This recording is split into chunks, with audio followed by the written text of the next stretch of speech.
Assalamualaikum warahmatullahi wabarakatuh. Baik, kembali lagi ke materi kita. Kali ini, saya akan melanjutkan mengenai, basis data ya, atau database yang kali ini mungkin ada kaitannya dengan pemodelan ya, namun ini pemodelannya adalah bottom up ya. Kalau kita ingat bahwa IR diagram itu adalah pemodelan juga ya, itu adalah pendekatannya top down, maka untuk normalisasi ini adalah pendekatannya bottom up. Artinya kita bisa memperoleh semua dokumen yang ada kaitannya dengan data gitu ya, seperti report, laporan, terus data pegawai dan lain-lain. Lalu kita buat dengan cara normalisasi untuk menjadi suatu tabel yang kemudian diimplementasikan dalam DBMS ya. Nah, untuk normalisasi sendiri pengertiannya adalah suatu teknik untuk mengorganisasi data ke dalam tabel-tabel untuk memenuhi kebutuhan pemakai di dalam suatu organisasi. Artinya kalau kita tahu ada tabel yang tidak normal, yang dimana tabel tidak normal tersebut tidak bisa kita langsung masukkan ke dalam DBMS ya, terutama DBMS yang berbasiskan relasional ya, RDBMS, maka kita harus lakukan normalisasi terlebih dahulu. Nah, ada beberapa tujuan normalisasi di sini. Yang pertama adalah untuk menghilangkan kerangkapan data. Artinya kalau misalnya ada suatu data yang tidak normal ya, sebutannya tidak normal, maka data tersebut harus dinormalkan dulu. Ya, data tidak normal itu kalau misalnya kita langsung masukkan ke dalam DBMS, maka akan mempengaruhi aktivitas-aktivitas di DBMS-nya. Ya, aktivitas yang dipengaruhi adalah data manipulation language biasanya, yaitu insert, update, dan delete. Di mana akan sering terjadi kesalahan insert ya, kesalahan update dan kesalahan delete dalam suatu database apabila database tersebut tidak dilakukan normalisasi. Kemudian yang selanjutnya adalah untuk mengurangi kompleksitas. Kalau kita lihat konsep daripada relational database itu ada yang disebut dengan entitas ya. Jadi entitas itu mencerminkan suatu objek, di mana objek tersebut akan memiliki suatu atribut dan diwakilkan oleh suatu tabel gitu ya, bentuknya tabel. Nah artinya tabel-tabel itu nanti akan saling berelasi ya, di mana nanti relasi itu kemudian kita gunakan untuk membuat suatu report atau mencari suatu data yang memiliki relasi dengan data lain dalam tabel yang berbeda. Ya. Kemudian yang ketiga untuk mempermudah modifikasi data. Jadi kalau ada data yang nanti akan ditambahkan, dikurangi atau nanti yang tidak, yang ada kaitannya dengan perubahan data, maka itu akan mudah dilakukan gitu ya dan mudah ditelusuri juga gitu ya. Ya jangan sampai nanti ada data yang diubah atau dihapus, maka data itu nanti akan mempengaruhi semua keseluruhan dari tabel yang ada dalam database.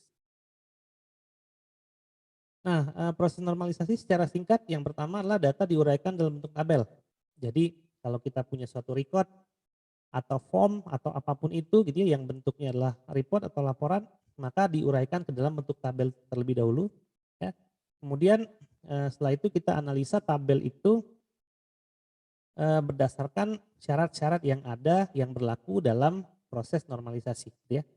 Nah, apabila tabel yang diuji belum memenuhi syarat, maka tabel, tabel tersebut harus dipecah menjadi tabel yang lebih sederhana sampai memenuhi bentuk yang optimal. Artinya kalau memang kita butuh pemecahan suatu tabel ya dari tabel yang tidak normal, biasanya kalau kita bicara tabel yang tidak normal, itu hanya ada satu tabel. Nah, di mana satu tabel itu nanti akan dipecah menjadi beberapa tabel yang normal, di mana tabel itu akan saling berelasi antara satu dengan yang lain. Nah, secara umum ya, secara praktisnya sebenarnya bentuk normal itu ada sampai 5 ya, 5 NF ya, fifth normal form.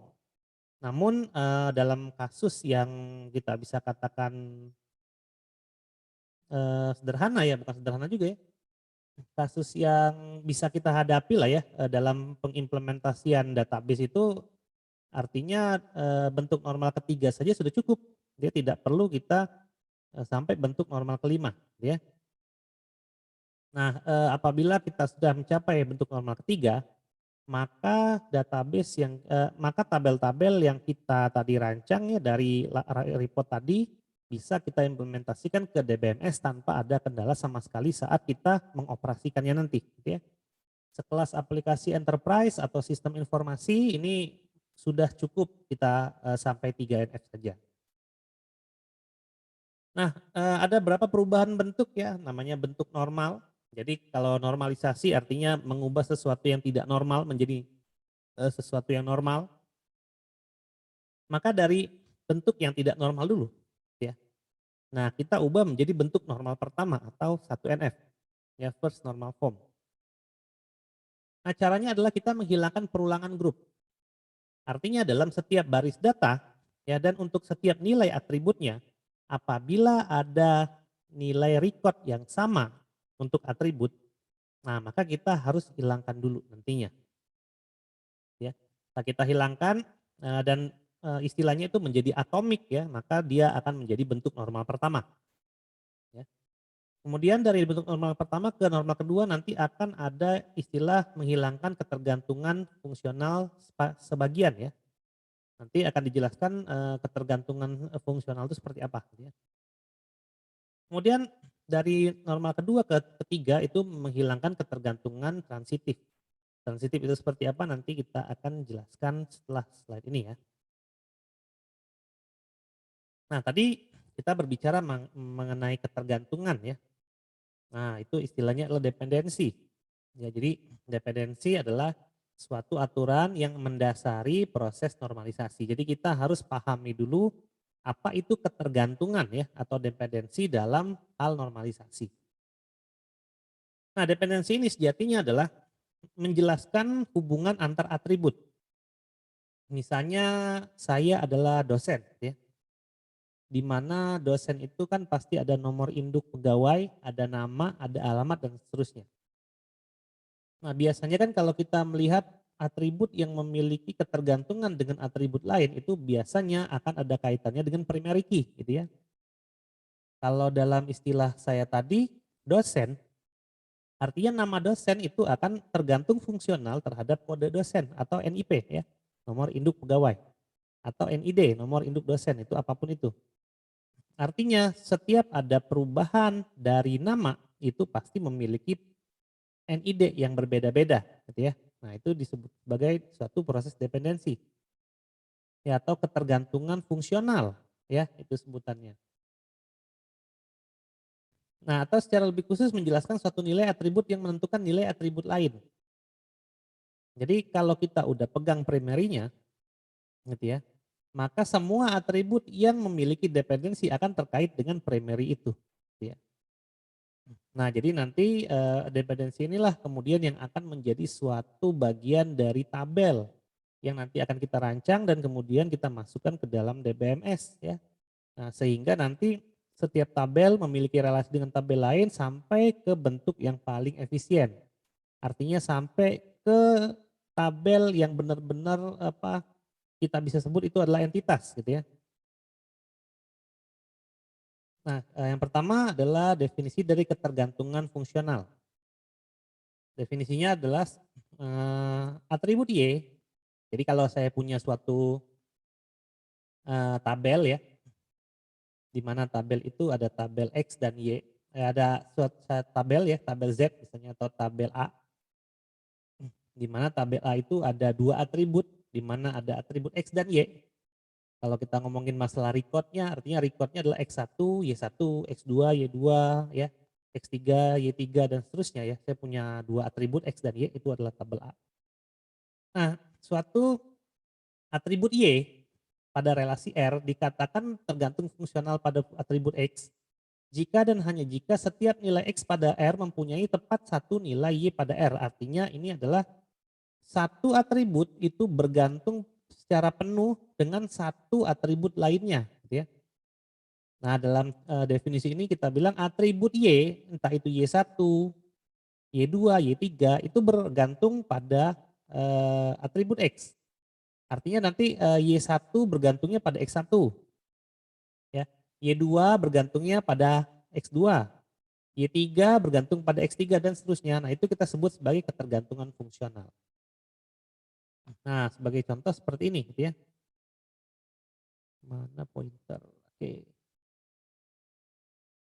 Nah kita lihat ada nomor pemesan dan nama pemesan disingkat nopem dan napem gitu ya.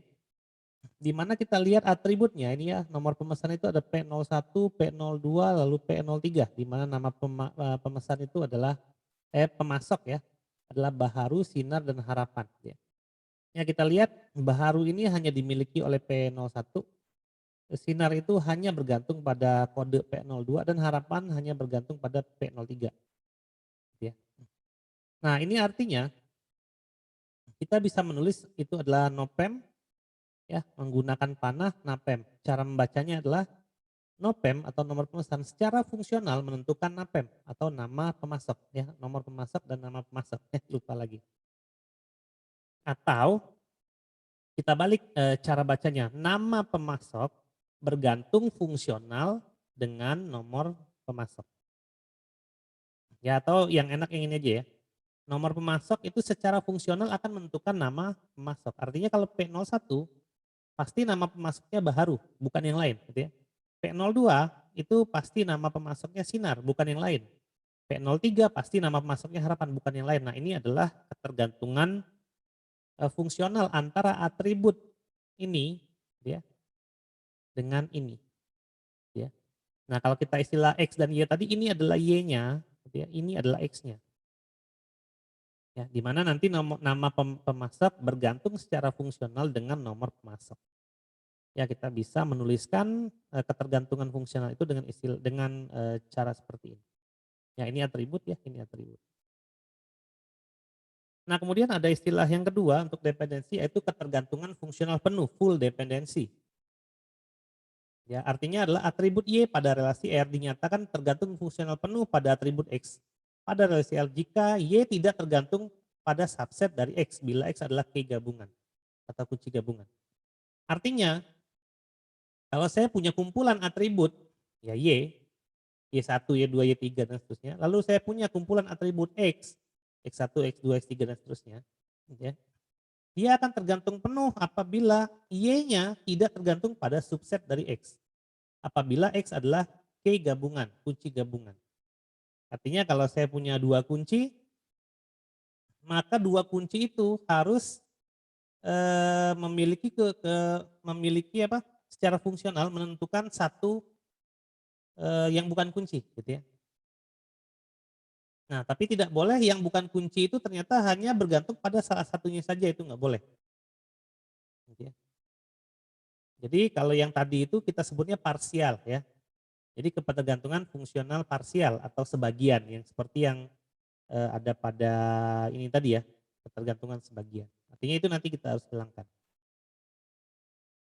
Nah, sebagai contoh seperti ini, ada kirim barang ya, nomor pemesan, nomor barang sama jumlah. Nah, kita lihat ini nomor pemesan ya dengan nama pemesan itu kita lihat P01 Baharu semua. P02 Sinar, P03 Harapan, artinya dia punya ketergantungan fungsional. Ya, lalu kita lihat nomor barang, nomor pemesan sama pemasok sama jumlah ya. Ya P01 jumlahnya 1000 ya. P01 jumlahnya 1500 ya, P02 B03 jumlahnya 1000, P03 B02 jumlahnya 2000. Artinya nilai 2000 ini gitu ya dia memiliki ketergantungan fungsional dengan P03 dan B02 ya 2000. Artinya kalau kita ganti nih P01 dengan B02 hasilnya bukan 2000 lagi tapi 1500 gitu ya. Artinya nomor pemesan dan nomor barang itu akan mempengaruhi secara fungsional terhadap jumlah. Ya. Dan jumlah pun juga akan berpengaruh hasilnya terhadap nomor pemesan dan nomor barang. Jadi tidak hanya nomor barang atau nomor pemesan saja, tapi ini dan.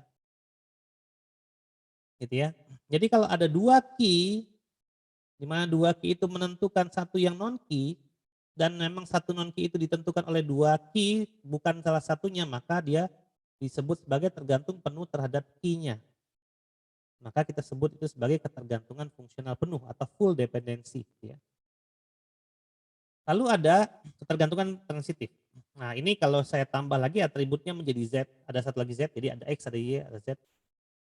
Ya atribut Z pada relasi R atau tabel R gitu ya. Dikatakan tergantung transitif pada atribut X jika Y tergantung pada atribut X pada relasi R dan atribut Z tergantung pada atribut Y pada relasi R.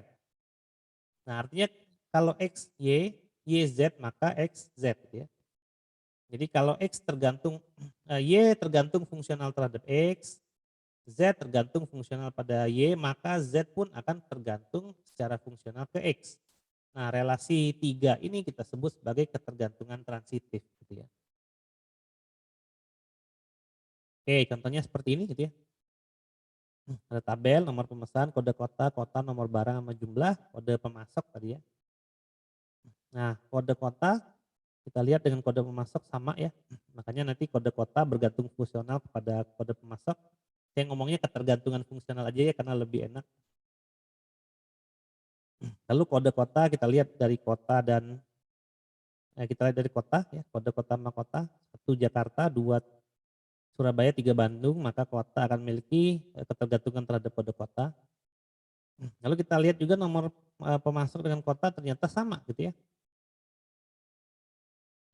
Ya, maka kita bisa bilang nomor pemasok itu kota juga bergantung fungsional terhadap nomor pemasok gitu ya. Jadi nomor masuk kode kota, terus nomor masuk kota.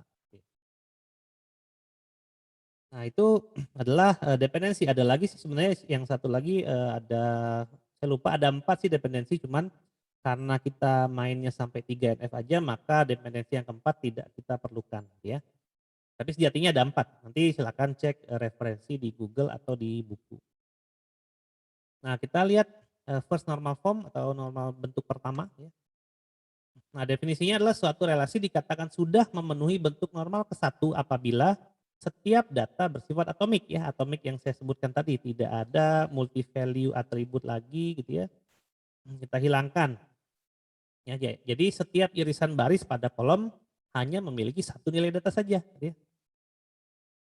Jadi kalau kita lihat barisnya itu adalah suatu record ya. Lalu kolomnya itu kita sebut sebagai atribut, maka nilai atribut yang ada pada kolom itu sama gitu ya. Kita jadiin satu. Nah, itu adalah satu NF. Jadi dia bersifat atomik. Nah, contohnya gini. Nah, ini kan tidak normal nih ya. Karena di sini nggak ada datanya kosong. Nah, karena memang B1, B2, B3 dengan jumlah ini adalah dari kota Jakarta, maka kita lengkapi dulu isinya ya sehingga multi value-nya jadi seperti ini. Ya, ini berarti ada duplikasi ya. Artinya kita penuhin dulu ini tabelnya. Nah, sehingga kita dapat satu normal NF untuk kasus yang sederhana gitu ya. Lalu 2NF adalah suatu relasi dikatakan sudah memenuhi bentuk normal kedua bila relasi tersebut sudah memenuhi bentuk normal satu. Jadi artinya harus normal pertama dulu. Dan atribut yang bukan key sudah bergantung penuh terhadap key-nya. Nah, ini full dependency. Jadi harus full dependency, tidak boleh partial dependency. Jadi atribut yang bukan key harus bergantung penuh dengan key-nya. Artinya yang bukan key itu tidak boleh bergantung pada key yang lain kalau key-nya ada lebih dari satu gitu ya. Nah, contohnya ini jadinya seperti ini adalah jadi 2NF ya dari tabel ini. Nah, kemudian ada bentuk 2NF lagi selain ini ya, nomor kode kota sama kota gitu ya. Karena satu tabel ini sejatinya bisa menjadi lebih dari satu tabel ya, yaitu untuk nomor barang itu belum didefinisikan di sini. Ya. Tapi salah satu bentuk dari pemisahan tabelnya adalah ini, gitu ya. Karena dia adalah tabel pemasok, ya, maka kita namai dengan tabel pemasok 1. Ada bentuk tabel pemasok 2, ya, yaitu nomor barang, ya, dengan jumlah misalnya, gitu ya. Nah, kira-kira gitu. Kemudian ada norma ketiga. Nah, suatu relasi dikatakan sudah memenuhi norma ketiga apabila relasi tersebut sudah memenuhi bentuk norma kedua. Dan atributnya tidak tergantung secara transitif. Artinya, kalau yang 2NF harus full dependensi, kalau 3NF itu tidak boleh transitif dependensi. gitu ya terhadap Q-nya. Nah, sehingga tadi tabel tadi akan menjadi 3. Ya, ada pemasok 1, ya, pemasok 2, pemasok 3. Ya, di mana pemasok 1 tadi menjadi pemasok 2 dan pemasok 3. Ya, di sini ada nomor pemasok, ada kode kotanya ada kotak, lalu ada tabel kirim ya, nomor pemasok, nomor barang sama jumlah. Karena tadi bergantung secara full dependensi ya ini ya. Nah, sehingga nanti hasil akhirnya yang tadinya 1 tabel seperti ini menjadi 3 tabel seperti ini. Gitu ya. Oke, nah di sini ada contoh kasus gitu ya. Nah, ini adalah rekam medis kartu pengobatan masyarakat. Kita lihat di sini ada nomor pasiennya, ada nama pasiennya, tanggal pendaftaran, kelurahan, wilayah, telepon. Kemudian ada data pasien dari nomor penerima pasien. Ya, penerima pasiennya adalah Udin. Kemudian alamatnya Kebon Jeruk 27, kecamatannya Kemanggisan, kode posnya 11530. Nah, inilah rekam medisnya, rekam medis dengan kode 1, 2, 3, 4, tanggal periksanya, kode dokternya, nama dokter, ini adalah kode sakitnya, ini deskripsi sakitnya, ini adalah kode obatnya. Jadi ada suatu ketika dia ya pada pemeriksaan ketiga dia hanya dikasih 1 obat saja, kemudian dia diperiksa oleh dokter Harjono dan mengidap penyakit ulcer trimbiosis gitu ya.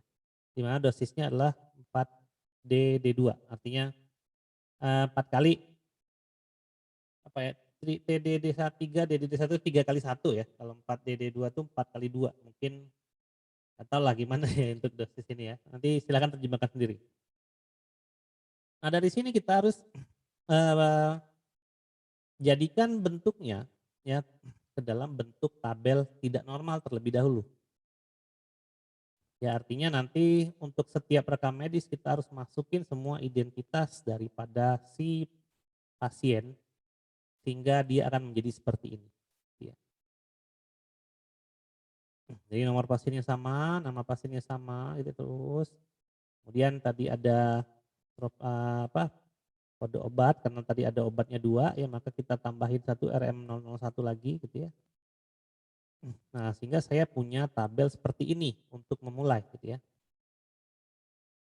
Jadi untuk menghilangkan multi value atribut seperti ini.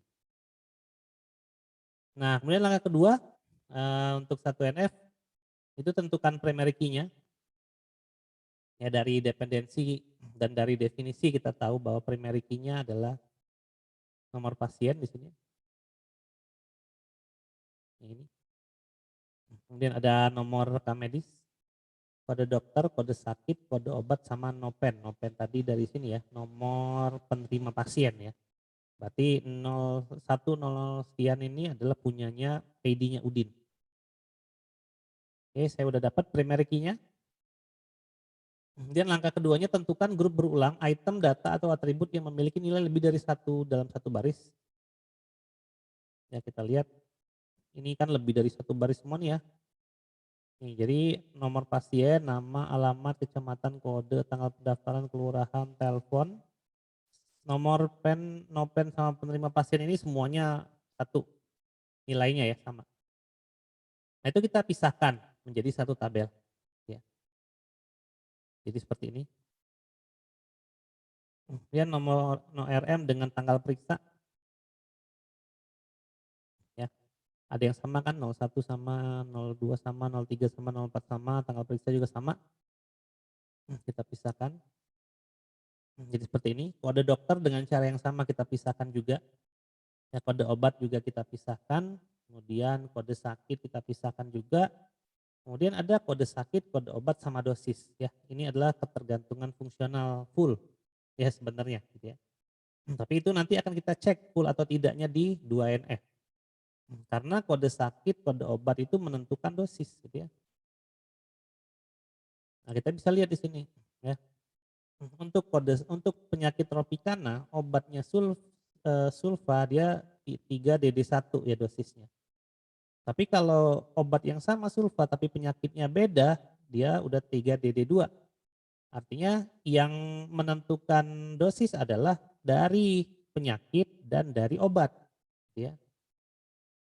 Sehingga saya dapat lagi satu tabel seperti ini. Nah, sehingga yang tadi saya gabungin ya, jadi seperti ini.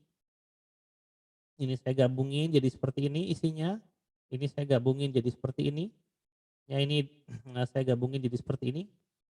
Ini saya gabungin ya obat sama dosisnya jadi seperti ini. Di mana untuk satu NF saya dapat 1, 2, 3, 4, 5 buah tabel. Ya. Nah untuk 2 NF perhatikan relasi yang memiliki key atribut lebih dari satu. Ya, yang memiliki key atribut lebih dari satu adalah ini gitu ya. Ada nomor pasien sama nopen ya. Sama ini ya. Kode sakit, kode obat sama dosis. Nah tapi ini adalah full dependensi. Ya.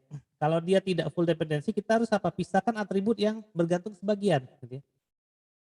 Ya, tidak boleh ada ketergantungan fungsional parsial, lalu hilangkan kolom yang bergantung secara parsial, pisahkan menjadi relasi baru. Nah, karena dalam kasus ini yang ada kejadian yang memiliki atribut lebih dari satu hanya dua tabel, yang ini dan ini, gitu ya, di mana ini udah pasti full dependensi dan ini yang enggak, gitu ya. Maka nopen sama nama pasiennya dipisah dengan nomor pasien, penerima pasien. Sehingga dari satu tabel tadi akan menjadi dua tabel seperti ini. Ya. Kemudian ketiga kita jadikan 3NF, pisahkan atribut yang tergantung bukan key bersama atau kita sebut sebagai ketergantungan transitif. Ya. Namun dalam kasus yang ada ini tidak ada perubahan karena tidak ada yang mengandung transitif. Hingga hasil akhir tabel yang kita miliki adalah seperti ini. Ya, ya ini kita bisa namakan sebagai tabel pasien. Ini tabel penerima pasien, ini tabel penyakit ya. Seperti yang kita lihat ini tabel relasi penyakit dan obat, ini nama obat. Nah, tabel obat ini tabel dokter, lalu ini adalah tabel rekam medis. Sehingga dari satu tabel tidak normal saya dapat sekitar 6 ya. 1 2 3 4 5 6 7 tabel. Dan kemudian kita bisa implementasikan tabel ini ke dalam suatu TBMS ya. Tentu dengan perhatikan relasi-relasinya ya. Jadi kalau misalnya nanti ini kan baru desain ya. Nanti kalau kita akan mengimplementasikan desain hasil normalisasi ini ke DBMS, kita harus perhatikan relasi-relasi yang ada di sini nantinya. Oke, jadi inilah hasil daripada 3NF dari kasus yang ada tadi. Nah, apakah ini tidak udah cukup gitu ya? Belum tentu gitu ya.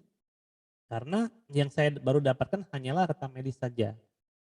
Ya, report atau dokumen-dokumen form dalam suatu rumah sakit, dalam contohnya ini ya, itu banyak ya, tidak hanya rekam medis.